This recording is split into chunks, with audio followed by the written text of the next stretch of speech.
हर महादेव। भाद्र पक्ष की पूर्णिमा कब है 2024 में? आइए जानते हैं। 17 या 18 प्रथम पितृ पक्ष कब शुरू हो रहा है, आरंभ हो रहा है? पितृपक्ष में पितरों की शांति के लिए तर्पण और श्राद्ध कार्यक्रम किए जाते हैं। इस बार पितृपक्ष की तारीख को लेकर थोड़ा सा कंफ्यूजन बना है, दिक्कत बनी हुई है कि पहला श्राद्ध कब किया जाएगा, 17 या 18 सितंबर को। तो आइए जानते हैं पितृपक्ष कब से आरंभ हो रहा है, कनागत कब से आरंभ।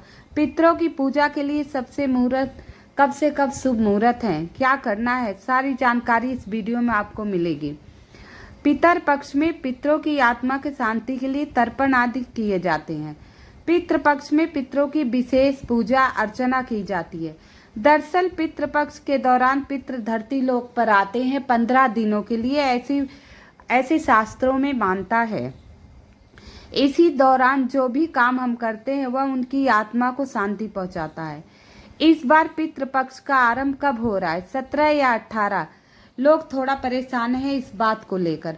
पितरों का पहला श्राद्ध किस दिन किया जाएगा और पितृपक्ष कब से आरंभ होगा? तो आइए ये सब जानकारी पूर्णतः जानते हैं हम लोग। पितृपक्ष हिंदू पंचांग के अनुसार पितृपक्ष का आरंभ 17 सितंबर को होने जा रहा है। 17 सितंबर को होने जा रहा है, लेकिन इस दिन श्राद्ध नहीं किया जाएगा। दरअसल इस दिन भाद्र पक्ष की पूर्णिमा का श्राद्ध है और पितृपक्ष में श्राद्ध कर्म कार्य प्रतिप्रता तिथि से होती है। इसीलिए 17 तारीख को ऋषियों के नाम का तर्पण किया जाएगा। 17 तारीख को सब ऋषियों के तर्पण किए जाएंगे। श्राद्ध पक्ष आरंभ हो जाएगा, कनागत आरंभ हो जाएगा। प्रतिप्रदा तिथि 18 सितंबर को है, तो इस दिन 18 सितंबर से ही लोग पिंडदान, ब्राह्मण भोजन, तर्पण, दान आदि कार्य आरंभ हो जाएगा। तो इस हिसाब से देखा जाएगा तो पितृपक्ष का आरंभ 18 सितंबर से हो रहा है और 2 अक्टूबर तक ये चलेगा। 15 दिनों का होता है। इसकी बहुत ही विशेष कथा है, अद्भुत कथा है। इस कथा को मैं आप लोगों को अवश्य सुनाऊंगी अगले वीडियो में, ध्यान रखना। आइए सभी तिथियां हम जानते हैं, कौन कौन सी तिथियां पड़ेंगी। तो 17 सितंबर मंगलवार पूर्णिमा का श्राद्ध है, ऋषियों के नाम का तर्पण होगा। ठीक है, ऋषियों के नाम का इस दिन तर्पण होगा। 18 सितंबर बुधवार प्रतिप्रदा तिथि का श्राद्ध, पितृपक्ष यानी आरंभ हो जाएगा। पितृपक्ष यानी आरंभ हो जाएगा। 19 सितंबर गुरुवार द्वितीया तिथि का श्राद्ध, 20 को तृतीया का, और 21 सितंबर शनिवार चतुर्थी तिथि का है। 22 को शनिवार पंचमी तिथि, मतलब चतुर्थी पंचमी एक ही तिथि पर पड़ जाएगी। ये सारी जानकारी आप लोगों को बता रही, कृपया वीडियो के अंत तक बने रहिएगा। चतुर्थी और पंचमी हो जाएगी। और 23 को सोमवार षष्ठी एवं सप्तमी तिथि है। षष्ठी एवं सप्तमी मतलब षष्ठी सप्तमी एक दिन है, चतुर्थी पंचमी एक दिन है। चतुर्थी पंचमी एक दिन है, षष्ठी और सप्तमी एक दिन है। 24 सितंबर को मंगलवार अष्टमी तिथि का श्राद्ध होगा और 25 को बुधवार नवमी तिथि और 26 को दसवीं तिथि, 27 को शुक्रवार एकादशी तिथि, 29 को द्वादशी और 30 सितंबर को त्रयोदशी, 1 अक्टूबर को चतुर्दशी और 2 अक्टूबर को सर्वपितृ अमावस्या है। अगर इन तिथियों पे कुछ ना किया जाए तो ये सारा अमावस्या तिथि फिर आप पितरों के निमित्त उपाय श्राद्ध कर सकते हैं। सर्वपितृ अमावस्या कहा जाती है, जो साल में सिर्फ एक बार आती है, बहुत ही विशेष तिथि है। तो इस समय श्राद्ध करना सबसे उत्तम माना गया है। पितृपक्ष की सुबह और शाम सभी देवी देवताओं की पूजा की जाती है। सुबह शाम देवी देवताओं की जैसे हम प्रतिदिन पूजा करते हैं उसी प्रकार पूजा पाठ की जाती है।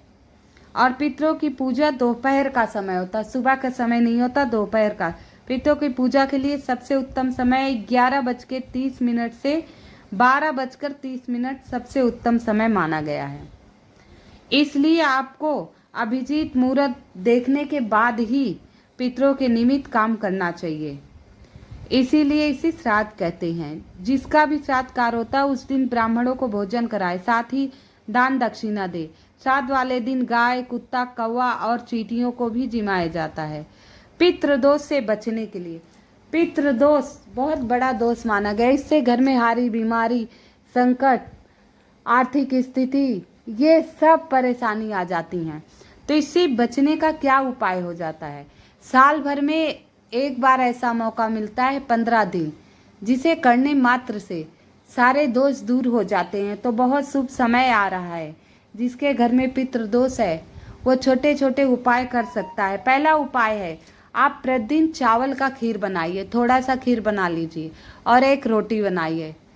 चावल का खीर बनाकर एक रोटी बनाकर उसमें रोटी तोड़ दीजिए, थोड़ा थोड़ी रोटी खीर में डाल दीजिए। डालने के बाद उस खीर को आप कौवे के निमित्त छत पर रखाइए। बस आप कौवे के नाम से छत पर आपको रखाना है। अब कौवा आता है कि नहीं आता वो आपका कार्य नहीं, कि आप उसके निमित्त छत पर रखाए। प्रतिदिन ये कार्य करिए, आप पितृदोष से मुक्त पा जाएंगे। ये कार्य अवश्य करिएगा। यदि किसी व्यक्ति को बार बार कैरियर में असफलता मिलती है, पितृदोष से कई प्रॉब्लम आती है, बार बार असफलता मिले, लगातार एक के बाद एक आर्थिक हानि हो रही, घर परिवार में लड़ाई झगड़े होते हैं, या फिर संतान प्राप्ति में बाधा आ रही है, या फिर संतान के प्राप्ति में बाधा आ रही है, यह सब पितृदोष का कारण हो सकता है। यह सब पितृदोष का कारण हो सकता है। इसीलिए पितृपक्ष में पूर्वजों को याद करके उन्हें श्रद्धांजलि दें, उनकी पूजा करें, ब्राह्मणों को दान दें, उनके नाम से दान आदि का कार्य करें, साथ में श्रद्धा पूर्वक विधि विधान से श्राद्ध। ऐसे पितरों की आत्मा को शांति मिलती है और साथ में जीवन में आ रही बाधाएं समाप्त हो जाती हैं। तो 17 सितंबर से ही आरंभ हो चुका है, लेकिन प्रतिप्रदा तिथि 17 सितंबर को पूर्णिमा है। भाद्र पक्ष की सबसे बड़ी पूर्णिमा है, पितृ पूर्णिमा भी कहा जाता है। इसके निमित्त कुछ विशेष उपाय हैं, आपको इन उपायों को अवश्य करना पड़ेगा। तो इस दिन आप क्या करना है? पूर्णिमा और अमावस्या तिथि पर ये कुछ विशेष उपाय हैं। 1 कटोरी आटा लीजिए और 1 चम्मच घी। 1 कटोरी आटा ले लीजिए, 1 चम्मच घी और चीनी थोड़ा सा पीस लीजिए, या गुड़ लीजिए तो बारीक मसल लीजिए और चीनी पे और घी। आटे को अच्छे से पहले भून लीजिए, घी डालकर कढ़ाई में आटे को खूब लाल सा भून लीजिए और चीनी पीसकर उस आटे में अच्छी तरह मिला दीजिए, उस आटे में मिला दीजिए और इसे ले जाइए पीपल के वृक्ष के नीचे। 1 नारियल लेना, कच्चे नारियल का गोला लीजिए, उसमें ये पंजीरी भर लेना और उसके बाद पीपल के वृक्ष के नीचे जाकर पूर्णिमा अमावस्या तिथि पर यह उपाय आपको करना है। पूर्णिमा तिथि हो या अमावस्या तिथि, तो उस पर यह उपाय आपको अवश्य करना है।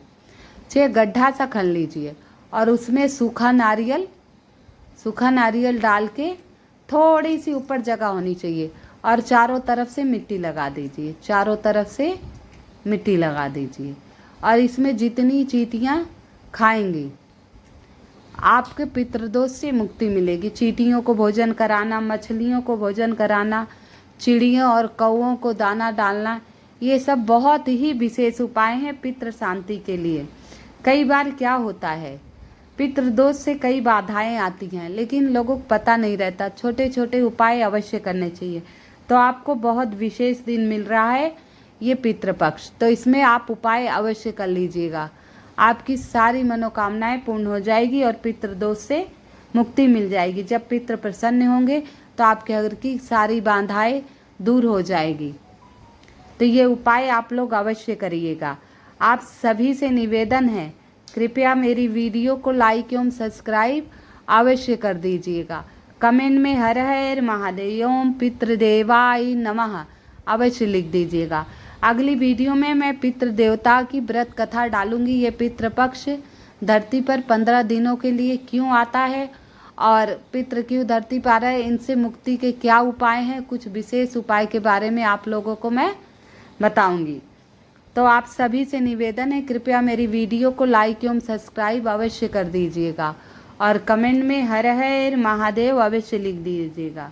और पक्ष में पितरों के निमित्त कुछ उपाय आप लोगों को अवश्य करना है। पूर्णिमा और अमावस्या तिथि पर विशेष कर करना, और तिथियों पे नहीं करते, पूर्णिमा अमावस्या पर विशेष करना।